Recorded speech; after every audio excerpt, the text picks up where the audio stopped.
Je vais faire un lien un peu qui va sans doute te faire sourire. Moi, j'ai été amené en tant que responsable marketing après pour différents magasins Printemps à recruter notamment des stagiaires de fin d'études qui avaient fait des écoles et parfois plus brillantes que celles que j'avais pu faire. Et finalement, il y avait aussi une réponse qui était parfois éliminatoire à mes questions. C'était mais pourquoi est-ce que vous choisissez le printemps? Et quand on me disait c'est parce que c'est le luxe. Alors d'accord, mais le luxe, mais qu'est-ce que ça incarne pour vous? Ah mais c'est le côté, c'est le prix, c'est les choses chères. C'était assez éliminatoire. Tu vois, c'est finalement ce que j'attendais comme réponse, c'était plutôt, mais c'est la qualité d'exécution, c'est un savoir-faire, c'est effectivement une exigence, c'est un travail collectif avec un savoir-faire. Et je crois qu'on le retrouve dans beaucoup de nos métiers. Finalement, c'est des métiers, le marketing. L'idée doit être excellente. Mais le suivi d'exécution prime encore. Combien de concepts est-ce qu'on voit aujourd'hui qui ne vont pas au bout et qui malheureusement sont un peu gâtés par un manque de suivi dans la phase très très opérationnelle.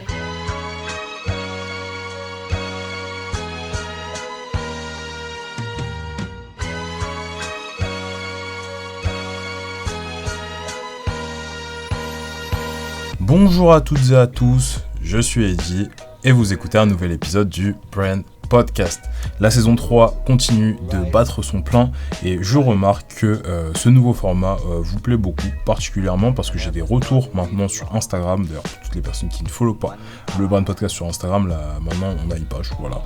Et je fais des petits sondages et je remarque que les gens me parlent beaucoup de la partie sur les parcours des marketeurs qu'on interviewe dans le podcast, donc je suis assez content. Par rapport à tout ça. Pour toutes les personnes qui découvriraient le Brand Podcast grâce à cet épisode, c'est une émission qui a pour but de vous aider à créer des marques fortes et adaptées aux défis du digital à travers les histoires des meilleurs artisans du marketing de demain. On va continuer à poursuivre cette saison tranquillement et sans plus tarder, Vincent, je vais te laisser te présenter. Bonjour Eddy, bonjour à tous. Je m'appelle Vincent Moreau, j'ai 38 ans et je suis directeur marketing d'Advantail. Ok, ça marche. Bon, bah comme d'habitude, on va passer par la petite partie au début, personal branding, donc sur ton parcours, ce que tu fais aujourd'hui. Et ensuite, on va passer à la partie plus branding sur Advantail, vos stratégies marketing, etc. Puis on clôturera tranquillement avec le Fast and Curious version brand et avec ta question. Sans plus tarder, on va commencer avec la première question. Toi, tu as fait tes études en Lorraine, dans un IAE, avec un léger passage par l'université de Nancy. Et moi, j'aimerais bien qu'on s'arrête quelques minutes sur ce point, parce que je commence toujours mes podcasts par parler des études, mais fréquemment en tout cas. C'est avec des gens qui se trouvent avoir fait des business schools ou des écoles privées, type Sciences Po, etc. Donc du coup, moi, j'aimerais bien savoir, déjà, est-ce que toi, tu as encore des souvenirs de tes cours de marketing en fac, ou pas du tout? Oui, je m'en souviens très très bien. Alors, c'est rigolo cette question parce que effectivement j'ai un parcours qui est plutôt un peu d'autodidacte finalement, puisque avant de faire l'IAE de Nancy, moi j'avais démarré mes études supérieures par un DUT technique de commercialisation. Alors puisqu'on m'autorise à faire un petit voyage en Lorraine, c'était à Épinal, dans les Vosges.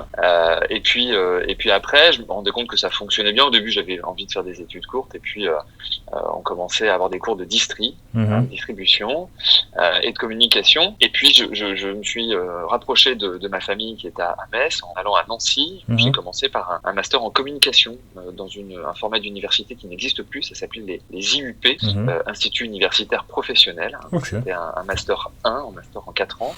Et c'était un master de communication. Et puis effectivement, j'ai fini mes études supérieures à l'IAE de Nancy. Donc pour répondre à ta question, oui, le marketing est venu assez tard en fait. Je me suis rendu compte qu'il y avait sans doute peu de débouchés sur les métiers de la communication. Puis je me suis rendu compte que plus largement, ce qui m'intéressait, c'était de faire des ponts, c'était de bridger entre des sujets finalement parfois très financiers, très gestionnaires, des sujets très pratiques de distribution, et puis un peu de sociaux aussi. Voilà, à l'IAE. Et donc je me souviens très très bien de mes cours. Je me souviens même des noms de mes profs. Qui effectivement étaient passionnants. Et je me souviens surtout de sessions de travail collectif finalement, et tous ces profs de marketing nous donnaient vraiment systématiquement envie d'ouvrir nos chakras. Et c'est, je trouve, que ce qui a sans doute éveillé à l'occasion de ce parcours ma curiosité de futur marketeur. Ok, ça marche. Non, je te pose la question parce que c'est vrai que, mine de rien, encore plus à l'ère du digital maintenant, il y a des formations pour tout. On peut apprendre un métier entier, en tout cas c'est la proposition de valeur de marques comme Open Classroom, directement sur Internet.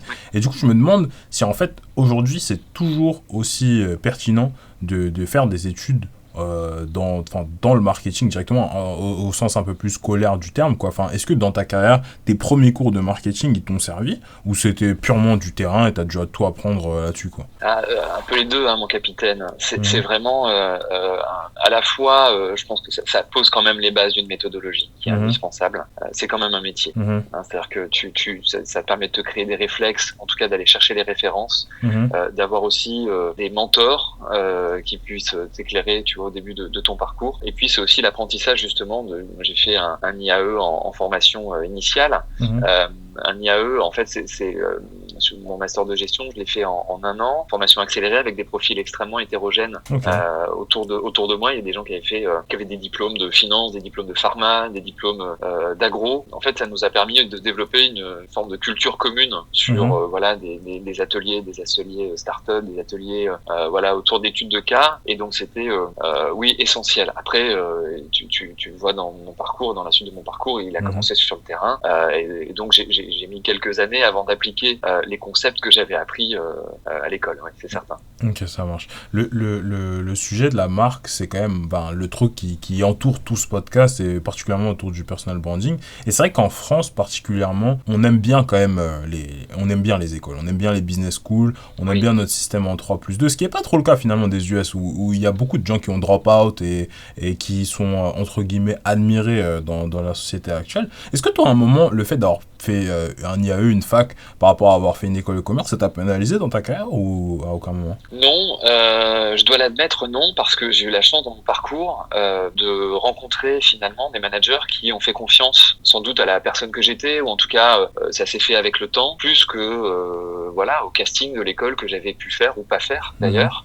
Moi j'ai commencé effectivement par mon stage de fin d'études au printemps, puis assez rapidement j'ai été embauché, et ça tient vraiment à la personnalité de tes managers. Alors peut-être, je ne ferai pas l'histoire, donc peut-être que ça a ralenti, si tu veux, le démarrage. Mais après, moi, j'ai mis en place d'autres, si tu veux, d'autres leviers pour accélérer ma progression professionnelle. Que ce soit, j'ai peut-être, voilà, de façon un peu plus en creux, tu vois, mis les bouchées doubles, en activant des mobilités géographiques, en travaillant un peu plus tard le soir, en travaillant sur des sujets que d'autres voulaient pas soulever. Non, j'ai pas eu le sentiment, voilà, que ça m'avait limité dans les premiers entretiens, ou en tout cas dans la progression de ma carrière. Mais encore une fois, ça tient essentiellement, à mon avis, l'intelligence, je veux dire ça, des managers que tu as en face de toi, qui eux ont eu des parcours internationaux et qui se rendent compte que finalement, voilà, c'est pas l'alpha et l'oméga, si tu veux, ça n'est pas bloquant pour un certain nombre de candidats. Ok. Tu me le disais en préparation de cet épisode, tu l'as déjà un peu mentionné, un des fils conducteurs de ton parcours, c'est le côté terrain. Et du coup, tu as commencé, comme tu disais, au printemps en stage, donc en tant que responsable marketing, et ensuite tu as continué chez One Nation Paris, donc c'est un centre commercial, voilà, un peu en mode outlet, qui est dédié à des marques de mode notamment. Et après, tu as continué chez Advantail, toujours dans du retail. Donc moi, j'aimerais bien savoir d'où te vient cet amour pour le retail, en fait. Alors, aussi loin que je me souvienne, on allait, j'ai suivi pas mal mes parents qui ont beaucoup déménagé quand j'étais petit, et donc on visitait souvent les villes, et je me souviens, mon premier souvenir, c'est des nouvelles galeries à Reims. Tu vois, et la Samaritaine à Paris. En fait, c'est ces lieux de commerce avec beaucoup de choses sous le même toit, beaucoup de lumière. À l'époque, on vivait plutôt à la campagne. Et je pense que c'était voilà une forme d'effervescence. Il y avait sans doute un côté rêve d'enfant, moment de Noël. Et donc finalement, une forme peut-être de passion, d'intérêt du commerce, des grands magasins. Et assez rapidement dans mon parcours étudiant, je me suis rendu compte que ces métiers qui étaient très connectés au réel étaient sans doute un formidable vecteur aussi de passion. On peut considérer que ce sont des métiers passion, et tu as la possibilité vraiment de créer ton propre parcours. Je crois que ça a aidé. Alors pas de cacher que là je post-rationalise un peu sans doute quelque chose dont j'ai pas toujours été conscient, mais c'est vrai que voilà, nos échanges me permettent aussi de faire un point sur 15 ans de vie active et que c'est le cas, voilà, en prenant un peu de hauteur. Donc voilà, passion du commerce plutôt petit, et puis après un émerveillement, tu le disais, pour les marques, pour l'expérience client, pour le côté un peu show-off finalement. Est-ce que tu auras des conseils pour notre audience pour arriver à trouver un peu sa motivation, sa passion? Parce que c'est vrai que mine de rien, t'aurais pu sortir de ce secteur, surtout quand tu commençais à avoir des beaux noms sur ton CV, je pense par exemple au printemps, etc. Mais t'es quand même resté, donc ça témoigne quand même d'un fort attachement. Et je sais qu'il y a beaucoup de personnes particulièrement dans notre audience, qui prennent un peu un job en market par-ci, un job en market par-là, et c'est un peu à qui propose le mieux où ils vont, mais ils n'arrivent pas à trouver un peu ce secteur qui les motive, etc. Est-ce que toi, t'aurais peut-être des conseils par rapport à ça? Oui, alors c'est assez. Je crois que chacun de nous en fait a la réponse en lui. C'est assez difficile de stéréotyper sur une réponse dans laquelle chacun puisse trouver une vérité complète. Voilà. En tout cas, l'exemple de mon parcours, c'est que au-delà du nom, ton employeur, de l'entreprise, du projet pour lequel tu travailles, l'intérêt à un moment, c'est aussi de contribuer. C'est quelle est ta part réelle. Ça, j'y suis encore attentif aujourd'hui quand je recrute des collaborateurs. Quelle a été ta part réelle, ton impact sur le projet pour lequel tu travailles? Voilà, ça a été aussi très très important au démarrage. Aussi modeste soit ta tâche, notamment en début de carrière, relève-la avec défi, essaie de porter de la valeur ajoutée, essaie de la porter au plus haut et idéalement de pousser un peu plus loin les curseurs que ce qu'on attend de toi. Voilà, ça fait vieux sage de dire ça, un petit coup de vieux là à l'occasion de nos échanges, mais finalement ça aide aussi à relativiser parfois la modestie d'un parcours ou son opérationnalité. Je vais faire un lien un peu qui va sans doute te faire sourire. Moi, j'ai été amené en tant que responsable marketing après pour différents magasins Printemps à recruter notamment des stagiaires de fin d'études qui avaient fait des écoles et parfois plus brillantes que celles que j'avais pu faire. Et finalement, il y avait aussi une réponse qui était parfois éliminatoire à mes questions, c'était mais pourquoi est-ce que vous choisissez le printemps? Et quand on me disait c'est parce que c'est le luxe, alors d'accord, mais le luxe, mais qu'est-ce que ça incarne pour vous? Ah mais c'est le côté, c'est le prix, c'est les choses chères. C'était assez éliminatoire. Tu vois, c'est finalement ce que j'attendais comme réponse, c'était plutôt mais c'est la qualité d'exécution, c'est un savoir-faire, c'est effectivement une exigence, c'est un travail collectif avec un savoir-faire. Et je crois qu'on le retrouve dans beaucoup de nos métiers. Finalement, c'est des métiers, le marketing. L'idée doit être excellente, mais le suivi d'exécution est prime encore. Combien de concepts est-ce qu'on voit aujourd'hui qui ne vont pas au bout et qui malheureusement sont un peu gâtés par un manque de suivi dans la phase très très opérationnelle. Ouais, c'est pour ça que je parle tout le temps d'artisanat et d'artisans du marketing de demain, parce que je te rejoins assez sur ça. C'est que pour moi, il y a une grosse dimension fait main, quoi. Enfin, c'est à la fois très artistique, hein, il faut des idées, etc., mais il faut le faire, quoi, au bout d'un moment. Du coup, ouais, je te rejoins assez. Pour continuer dans les questions, il y a un sujet qu'on n'a pas encore abordé dans le podcast, et tu l'as plus ou moins mentionné au tout début, c'est la question des mentors. Parce que pour progresser et naviguer dans des organisations complexes, en fait, il faut parfois avoir des personnes qui nous aiguillent, quoi, parce qu'on va pas découvrir tout seul. Et personnellement, à titre perso, j'ai eu la chance d'avoir plusieurs mentors qui m'ont bien aidé dans mon développement personnel. Et moi, j'aimerais bien savoir, est-ce que toi, tu as eu des mentors dans ta carrière, et si oui, est-ce que tu pourrais nous les citer, comment tu as fait pour les trouver? Oui, alors les mentors, je crois que tu as un moment, un fit avec ça peut être un enseignant, voilà, c'est souvent sur un stage de fin d'études, quelqu'un qui t'inspire, une lecture, ça peut être plus distancié. Moi, ça a été par une pratique, là aussi, assez modeste. J'ai vraiment, tu vois, je suis passé pour le mec moyen sur tous les niveaux, mais peut-être que ça aidera à décomplexer l'auditoire de certains parcours. Moi, ça a été notamment dans la pratique de sport co. Tu vois, tu as un moment, quelqu'un qui t'apprend que ça passe par le collectif. Ensuite, au niveau professionnel, ça a été par mes premières expériences. Voilà, moi j'ai travaillé pour une mutuelle étudiante quand j'étais étudiant. Il y avait un collectif très très fort et on arrivait comme ça à battre des montagnes. Alors encore une fois à notre échelle, mais à mener des projets qui étaient passionnants. Puis au printemps, moi j'ai fait la rencontre vraiment d'une équipe formidable. Alors je peux citer Marie-Christine Neige qui à Nancy a été ma première maître de stage, et surtout Bettina Dablemont, Bettina qui est mon employeur actuel également, c'est-à-dire que dans mon parcours professionnel, j'ai la personne qui m'a nommé, qui m'a donné mon premier CDI, est encore aujourd'hui ma chef, et donc on s'est suivi dans différentes expériences, alors en pointillé. Mais je crois que parfois dans la vie professionnelle, tu as des binômes comme ça qui fonctionnent bien. Et puis plus récemment, on a la chance de rencontrer des gens qui ont un parcours formidable, que ce soit des entrepreneurs qui travaillent dans les enseignes. Tu faisais référence tout à l'heure à mon métier actuel dans des lieux de commerce, dans des outlets.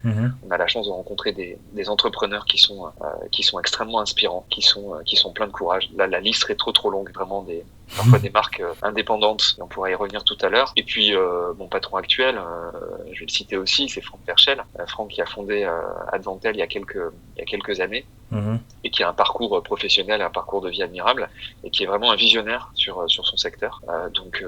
Mais c'est difficile de tous les citer, mais tu as raison, il faut comme ça chercher des modèles, parfois aussi des contre-modèles à la vie professionnelle, parce que tu ne peux pas deviner, mais qui sont très très inspirants. Tu le gardes toujours dans un coin de ta tête. Et les premières expériences sont assez marquantes.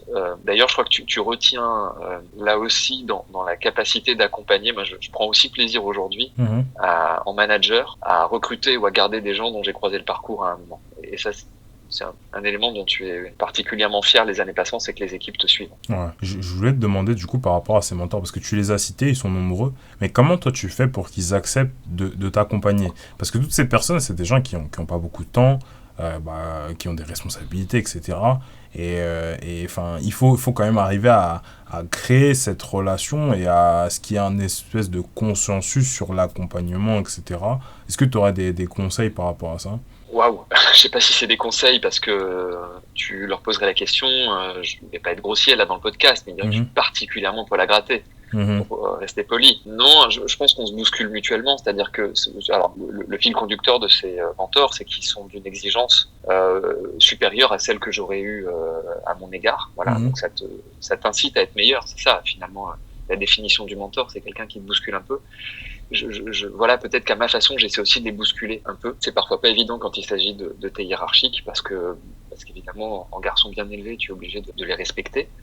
Mais en tout cas, il y a une espèce d'accord, tu vois, t'as un agreement en se disant, voilà, quelle que soit la nature de nos échanges, y compris s'ils sont parfois dans l'émotion, parfois qu'on s'agace, n'oubliez jamais que c'est pour que le projet en ressorte grandi et qu'on soit réciproquement meilleur. Voilà, c'est assez immodeste de penser que je peux apporter des choses à ces personnes admirables, mais bon, si les années passant, ils continuent à faire confiance, c'est qu'ils doivent en retenir quand même qu'on arrive à se dépasser ensemble. Et il y a quelque chose que je remarque dans ton parcours, c'est que tu as commencé en sales, donc tu me disais en tant que coordinateur commercial, mais tu as fini par faire du coup un revirement vers le marketing. Tu m'en parlais tout à l'heure avec tes études. Oui. Et du coup, dans le podcast précédent, on a beaucoup parlé du rapport sales-marketing et des différentes transitions qui existaient, etc. Donc du coup, dans ton cas, j'aimerais bien savoir pourquoi tu n'as pas continué en sales. Ça te rapprochait du terrain, potentiellement tu aurais pu gagner mieux ta vie, puisque les sales quand même, avec ton niveau d'expérience, ils gagnent quand même bien leur vie. Enfin, est-ce que tu pourrais nous expliquer comment tu as fait la transition de ce poste de manager des ventes à quelque chose de plus retail marketing chez le Printemps? Enfin, voilà, dis-nous tout. Ouais, c'est une excellente question parce que, alors tu vois, finalement, je me la suis pas beaucoup posée parce que quand j'ai accepté ces premières fonctions très commerciales, très terrain, c'était pour mieux assurer une forme de légitimité un peu plus tard sur la fonction marketing. J'ai pas pensé au salaire, mais maintenant que tu m'y fais penser, j'ai peut-être envisagé la bascule inverse. Blague à part, non, je crois que c'était, je trouvais qu'il y avait sans doute un peu plus de dimension projet. Moi, ce que j'aime bien aussi, c'est les temps un peu longs. Mais finalement, c'est aussi, alors c'est formidable le commerce parce que tous les jours tu remets, tu vois, tu parlais d'artisanat tout à l'heure, tous les jours tu remets quand même sur l'établi ton ouvrage, et puis ça peut très rapidement s'effriter, l'arrivée d'un concurrent, une actualité que tu n'aurais pas prévue, une pandémie mondiale, donc ça t'oblige à être particulièrement créatif. Cette vulnérabilité t'incite quand même tous les jours à être un peu meilleur. Ceci dit, quand elle peut être très pressurisante quand tu la vis tous les jours. Et donc moi j'ai été effectivement sur le terrain au printemps, voilà, comme c'était une fonction de manager des ventes, donc de responsable de rayon sur différents secteurs, de mode, de parfumerie, avant finalement au bout de quelques mois de passer sur des fonctions marketing, pas beaucoup plus éloignées du terrain, mais qui permettaient finalement de développer des projets d'un peu plus long terme. Voilà, donc je crois que c'est surtout ça finalement, c'est plutôt d'être un coureur de fond qu'un sprinter, tu vois, en termes de profil. D'essayer de construire, et notamment parce que l'humain est au cœur de nos sujets. Mes fonctions au printemps, elles m'ont amené à accompagner des magasins qui étaient en rénovation. Le printemps à l'époque avait une stratégie qui était déclinée sous l'acronyme de mode, luxe et beauté, MLB. Et donc évidemment la partie la plus facile, c'est de changer l'offre, c'est de changer l'architecture. Le challenge, c'est l'humain, c'est les conseillers de vente, c'est l'attitude, c'est les formations. Et là, tu sais forcément que sur ce volet, il faut du temps. Donc c'est aussi ça, moi, qui m'a mené, je pense, à des fonctions marketing plutôt que sales.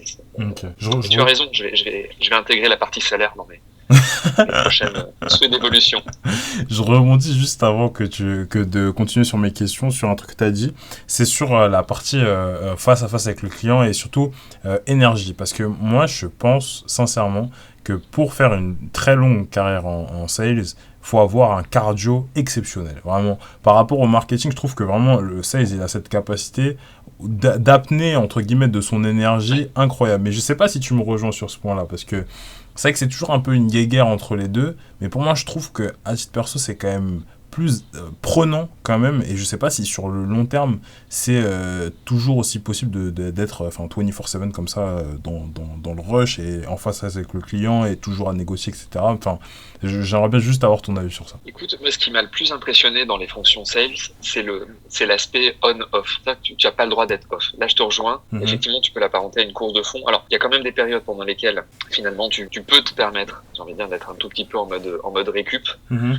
Voilà, mais face à un client tous les jours, enfin, moi, je fais souvent le parallèle. Je vois aujourd'hui, voilà, dans les fonctions de sales, des gens qui ont un parcours incroyable, tu vois, qui sont sur des contrats mirobolants en termes de montant. Hein. Je parle de ventes dans l'immobilier commercial que tu peux chiffrer en dizaines, voire en centaines de millions d'euros. Et tu vois, moi, je garde une admiration après avoir rencontré ces personnes, tout autant pour leur profil que pour ceux mes premières collaboratrices, parce c'était une équipe 100% féminine, au printemps, qui devait être tous les jours, tous les matins, face aux clients, sur une journée de 8 ou 9 heures, tu vois, debout. Alors, évidemment, il y a des métiers encore un peu plus compliqués, mais tu vois, dans la lumière, dans le bruit, en mode on, avec un excellent sourire, alors que, comme nous tous, tu arrives de temps en temps au travail avec tes tracas. Non, je te rejoins sur le fait que la fonction marketing soit, je vais pas dire plus confortable, mais en tout cas, la pression est un peu différente parce que il arrive un moment où tu passes le relais. Après, selon la structure de l'entreprise pour laquelle tu travailles, chez Advantel, on est une PME, hein, donc on est une cinquantaine, et tout le monde fait de la relation client. Tout le monde n'est pas tous capables sans doute de closer un deal, mais en tout cas, on est tous en mode relation client. En tout cas, on garde un esprit commerçant du quotidien. Mais encore une fois, beaucoup d'admiration pour la fonction sales, quel que soit le niveau.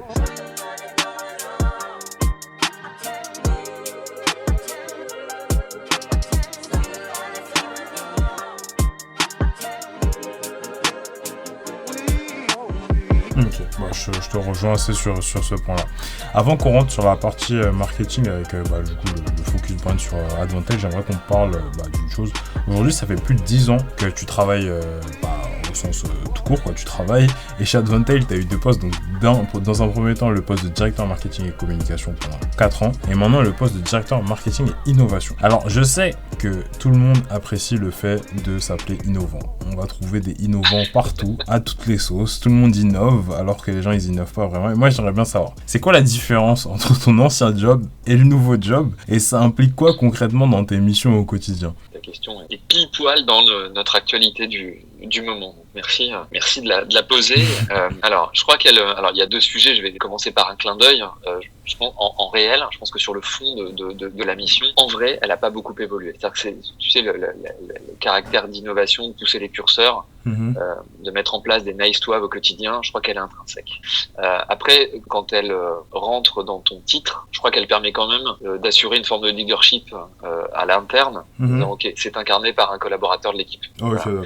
Et puis aussi en externe. Donc ça, c'est important. Ça, c'est la première partie de la réponse, un peu sous la forme de clin d'œil. Et plus sérieux, mais tu vois, c'est tout aussi léger. C'est hyper challengeant de travailler l'innovation dans l'univers de l'immobilier commercial. Qui quand même, le commerce toujours été innovant. Je vais pas faire l'historien du commerce, mais évidemment, les formes ont évolué. Dans l'immobilier commercial, ce qui est passionnant, c'est que c'est un secteur d'activité qui a 50 ans. Les premiers centres commerciaux en France sont ouverts en 1969-70. Et donc pendant une cinquantaine d'années, c'est un métier qui a été basé, donc les fondements étaient basés sur le développement. Finalement, on était sur un format, c'était un marché de l'offre. J'ouvrais un centre commercial et l'offre, elle était plus ou moins la même d'un centre commercial à un autre. Tu mettais des locomotives, que sont des marques soit de fast fashion, soit des grands retailers, on pourrait les citer, mais tout le monde les connaît. Et depuis quelques années, on a parlé notamment de Retail Apocalypse, on a basculé le marché de la demande. Aujourd'hui, c'est le consommateur qui fait la loi. Alors, non seulement parce qu'il n'y a plus de développement, en France, il y a à peu près 850 centres commerciaux, et on n'en ouvrira plus. Il y a énormément le législateur a fait en sorte qu'il y ait des lois qui passent pour limiter ce qu'on appelle l'artificialisation des terres. Donc, en gros, il va y avoir des fermetures, il y aura quelques ouvertures, mais de façon marginale. 50 ans, 800, c'est terminé, il n'y en aura plus dans le même développement. Donc il faut se réinventer. Et se réinventer, c'est justement mieux écouter le conso. Quand tu es dans un marché de l'offre, finalement, tu dupliques un modèle qui existe, tu te poses assez peu la question de sa perception du point de vue conso, et on est rattrapé. Notre secteur est vraiment rattrapé. Et encore une fois, nous, on est une PME, on est 50, on gère un portefeuille de 8 centres, 1% des centres commerciaux en France, donc on n'a pas difficile d'avoir la prétention de réinventer cette forme de commerce. En tout cas, d'être un peu encore une fois, le poil à gratter de ce secteur en amenant des éléments de méthode. On pourra y revenir tout à l'heure sur des éléments très concrets, mais juste le postulat, il est là. Il est de se dire, c'est un métier quand même qui est plutôt l'immobilier commercial. S'il ne se réinvente pas sur une phase, tend pas vers la croissance. Voilà, pour prendre beaucoup de précautions dans ce que je dis. Donc, si tu veux continuer à faire en sorte que toi, en tant que propriétaire, ton centre soit visité, soit sur une valeur qui continue à performer, tu as intérêt à le réinventer. Et donc, c'est là où on pense, modestement encore une fois, mais qu'on a notre brique à apporter, notre part à jouer sur ce secteur. Ok, ça marche. On a exactement 3 minutes avant de rentrer dans le focus marque par rapport à Advantail. Du coup, moi, j'aimerais bien clôturer cette partie sur ton parcours en te posant une question. Comment est-ce que tu fais pour continuer à progresser quand ça fait 10 ans que tu travailles déjà dans ce secteur ?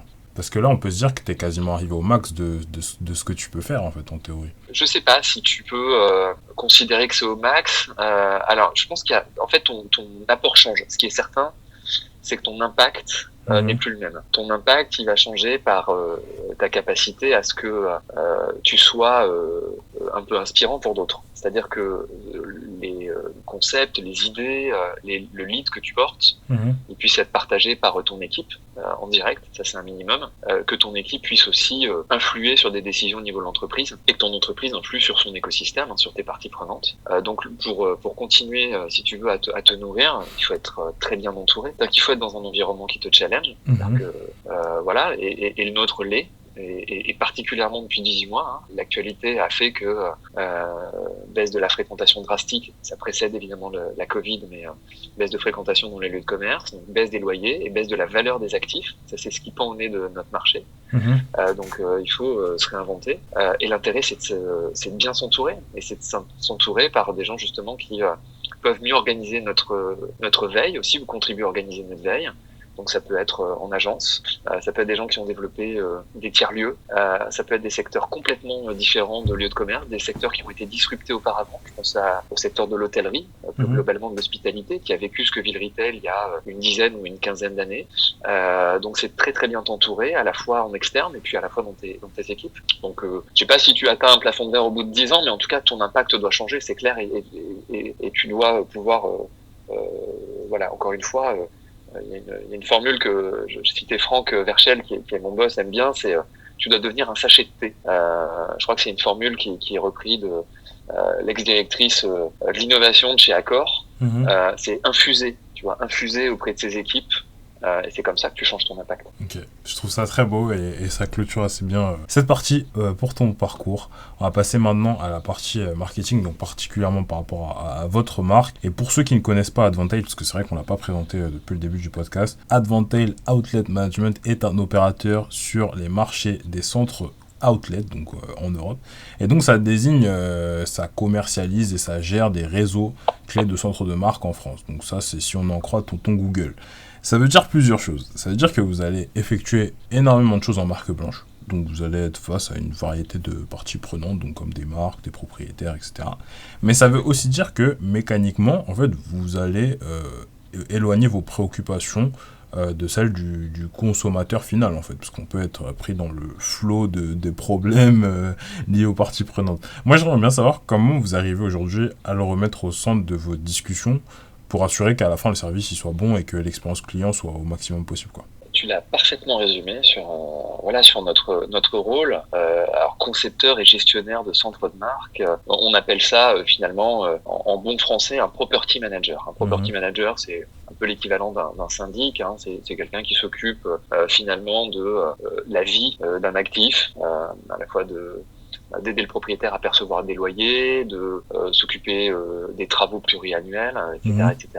Dans notre petit secteur, qui est la outlet, les villages de marque, finalement, il y a une fonction supplémentaire, c'est celle d'amener de la performance. Ce qui est, si je dois résumer en fait notre impact, c'est le local. En fait, on est rentré sur un marché Advantel et aujourd'hui on est leader de notre marché en France. On est devenu leader il y a un peu moins de 2 ans.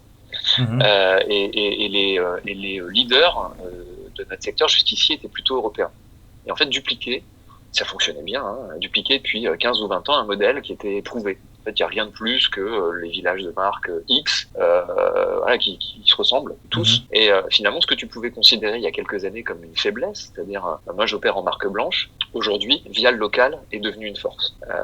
C'est-à-dire que on s'était rendu compte de l'hétérogénéité des centres commerciaux dont on avait à s'occuper. Je vais en citer quelques-uns, mais les franciliens reconnaîtront Usine Center qui est à Gonesse. On a contribué à l'ouverture de 2 ou 3 villages de marque. Je pense à Honfleur Normandie Outlet, Nailloux qui est à côté de Toulouse, ou le plus ancien en France qui s'appelle l'usine de Roubaix. Donc en fait, il y a très peu de dénominateurs communs. Le dénominateur commun, c'est le conso, c'est le consommateur final. Et donc justement, notre postulat est de se dire que ce qui va aligner l'intérêt de toutes les parties prenantes, notre propriétaire, le propriétaire de nos centres, les propriétaires de nos centres d'ailleurs, les enseignes, et nous en interne, quand on a des arbitrages à faire, on les fait en fonction de est-ce que ce sujet va être perçu par le conso. Alors ça peut paraître un peu tarte à la crème, là j'enfonce une porte ouverte, tout le monde doit te dire ou a dû te dire mais le conso est au cœur de notre stratégie, c'est une formule éculée dans le marketing, c'est pas celle-là. Et pourtant, force est de constater qu'elle n'était pas dans l'immobilier commercial, puisqu'encore une fois, il n'y a pas si longtemps que ça, on était un marché de l'offre. Le conso, quelle que soit ton offre, il venait. Aujourd'hui, c'est plus le cas. Ton consommateur, il vient pas, ta fréquentation, ton trafic en anglais, il s'étiole, ta performance, elle a tendance à baisser, et en fait, il y a un rapport de force qui s'est inversé. Propriétaires, fonciers étaient vraiment ceux qui avaient le pouvoir jusqu'à il y a quelques années, et ce rapport, il s'est rééquilibré avec des enseignes aujourd'hui qui ont pléthore de choix dans leur développement. Donc voilà, notre singularité, elle a été basée sur le local, sur la déclinaison locale de nos plans d'action, par tous les aspects. C'est plus compliqué, c'est sûr, dans tous les aspects. On a une plateforme qui peut s'appliquer sur nos différents centres, mais on essaie vraiment de la spécifier sur chacun des actifs. On a sur des plans trade, dont on parle en retail, des activations marketing, on la décline localement. On a des activations digitales, il y a évidemment une partie de Think Global, Act Local, toujours, mais la proportion à le faire localement chez nous est très très importante. T'as besoin d'une grande équipe quand même pour faire un truc comme ça, en local à chaque fois. Tu m'as dit que vous étiez une PME, vous vous organisez comment ? Alors, nos équipes, elles sont effectivement nombreuses par rapport notamment à nos concurrents, parce que tu as besoin d'adapter effectivement au local l'ensemble de tes prises de décision. Alors, si tu veux, il y a quand même des recettes qu'on peut appliquer et centraliser. On s'appuie sur un certain nombre de partenaires avec lesquels on co-construit beaucoup nos briefs, que ce soit un peu dans la déclinaison aujourd'hui digitale. On a créé notre solution avec un partenaire qui s'appelle Révolution Mobile, parce que vraiment, encore une fois, allez, formule tarte à la crème, la data est au cœur de notre marketing. Mais là aussi, c'était quand même un précepte un peu singulier dans l'immobilier commercial, puisque j'étais sur un marché sur lequel les clients venaient. J'avais pas nécessairement besoin de collecter leur data jusqu'à il y a 4 ou 5 ans. Donc, on a été finalement avant-gardiste dans les villages de marque en développement finalement des collectes qui étaient à la fois validées par la CNIL, cooptées en termes de RGPD, avec des doubles opt-in avec nos enseignes. Et donc ça, le cœur du réseau, il est global. On arrive à le penser globalement. Après, sur l'application, sur les activations, clairement, j'ai besoin, très concrètement, on s'occupe de 8 sites commerciaux en France, là où un certain nombre de nos confrères auraient sans doute 2 personnes au marketing. on est 7. Ok. Donc ça a un coût, mais c'est aussi, on le regarde évidemment pas qu'en termes de coût, on regarde en capacité à créer de la performance, en capacité vraiment à vraiment se différencier. Et puis on a des équipes marketing qui sont très impliquées aussi sur d'autres types de fonctions, et notamment le retail, voilà, où la création de valeur avec des plans d'action de tourisme, ça s'amortit cette grosse structure. Mais oui, c'est plus exigeant de décliner des plans d'action de façon locale que de dupliquer des choses qui seraient sur lesquelles il suffirait de changer une petite couleur. Je vais juste clôturer l'entretien avec une question, parce que là, il y a un truc, quand tu viens de me parler, ça m'est revenu en tête. On pourrait se dire quand même que les marques, c'est elles qui définissent leur brand book, la vision, tout ça, tu vois. Donc en théorie, ce serait quand même elles les mieux placées pour construire en interne les différents espaces, retail, etc. Comment est-ce que vous arrivez pour maintenir une crédibilité suffisante sur des sujets qui sont pas les vôtres ? C'est un gros travail de co-construction. Tu vois, là aussi, tu tacles un enjeu vraiment essentiel de notre activité. Tu ne peux pas te passer, c'est-à-dire qu'aujourd'hui, essayer de concevoir un lieu de commerce sans appliquer très très en amont de ta conception ceux qui vont les porter demain, c'est difficile, d'autant plus qu'il y a des arbitrages budgétaires qui sont très forts, mais qui passent par tous les aspects. Et d'ailleurs, c'est comme ça qu'est né finalement en fait, on estime que la outlet, notre secteur, donc les villages de marque, les centres de marque. Bon, en petite parenthèse, on a anglicisé le nom depuis quelques années. Tu le vois fleurir un peu partout, notamment parce qu'on estimait que c'était pas du tout significatif de la professionnalisation qu'on avait amené à ce secteur. Et donc justement, on co-construit et sur plein d'aspects. Je vais t'en citer 2 ou 3 qui pour moi sont hyper révélateurs de la capacité à travailler avec les enseignes. D'abord, le loyer. Finalement, le loyer, il est indexé entre les enseignes, entre les marques, et le loyer, il est indexé sur la performance. C'est-à-dire que quand une enseigne performe, les loyers augmentent. À l'inverse, tu vois, tu es en partage de risque, t'es vraiment en mode gagnant-gagnant, t'es payé à la perf. Et ça, c'est assez nouveau. C'est-à-dire que dans l'immobilier commercial, jusqu'ici, tu avais souvent un loyer fixe. Et donc, on a marketé jusqu'à notre modèle économique en yieldant finalement nos espaces. Donc ça, c'est un premier élément de co-construction. C'est-à-dire, venez, prenez le risque avec moi. Et moi, mon loyer va être indexé sur la capacité commune de créer de la performance. Deuxième exemple, c'est que toutes nos équipes sont formées à ce qu'on appelle le retail management. C'est-à-dire, on a dans nos équipes qui sont sur site en exploitation, c'est 100% de gens qui sont des commerçants, c'est-à-dire qui savent parler d'équations, de taux de transformation, tu vois, de panier moyen, sont les mêmes d'ailleurs équations que d'un point de vue digital.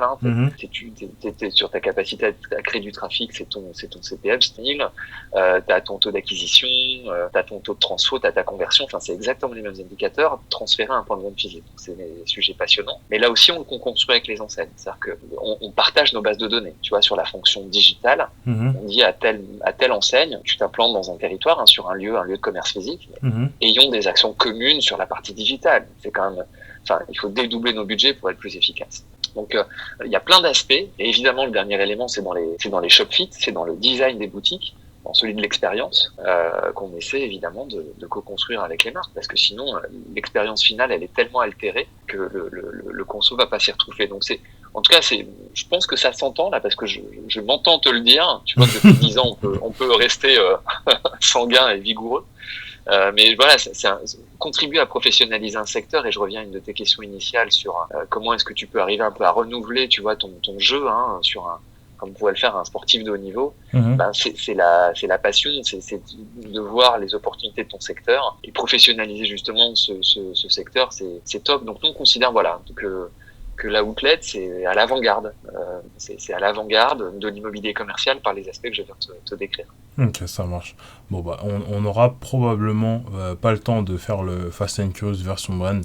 Donc du coup, je vais sans plus tarder te demander, pour finir cet entretien, Vincent, quelle est ta question pour moi ? Alors Eddy, moi j'avais plusieurs questions. J'en avais 3, mais je vais essayer d'être sélectif.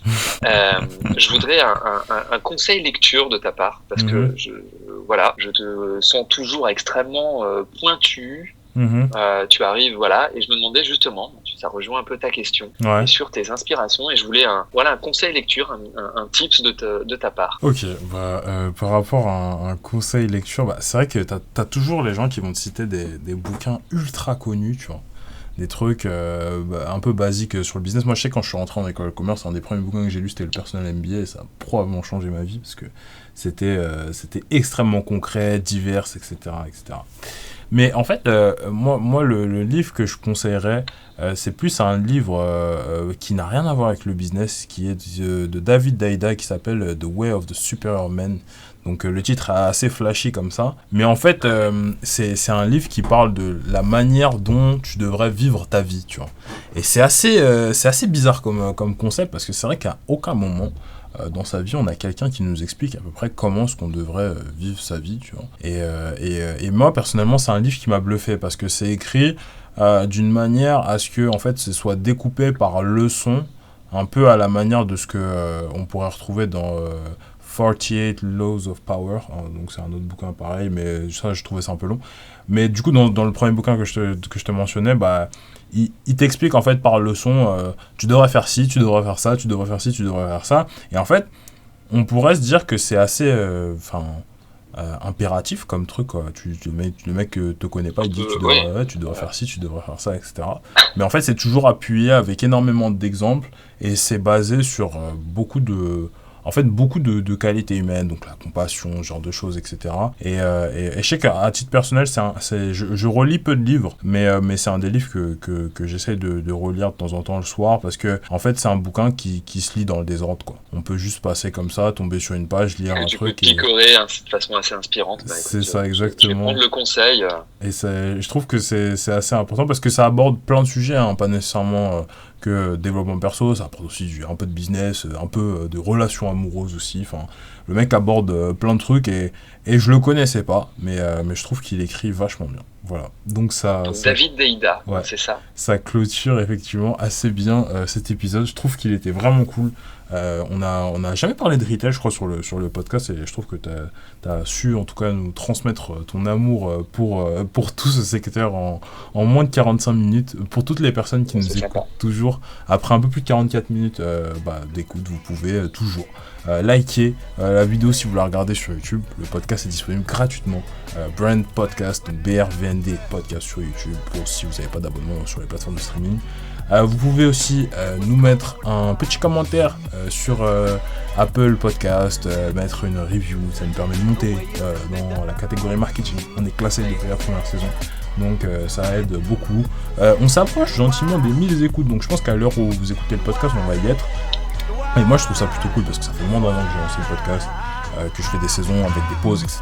Et que voilà, ça continue à se développer, je continue à avoir des invités plus sympas. Donc voilà, je suis assez content de faire tout ça. Merci à vous pour votre temps, pour votre écoute. Merci à toi, Vincent, pour ce chouette épisode. Et puis moi je vous dis à la semaine prochaine, lundi 8h, pour un nouvel épisode. Ciao, ciao.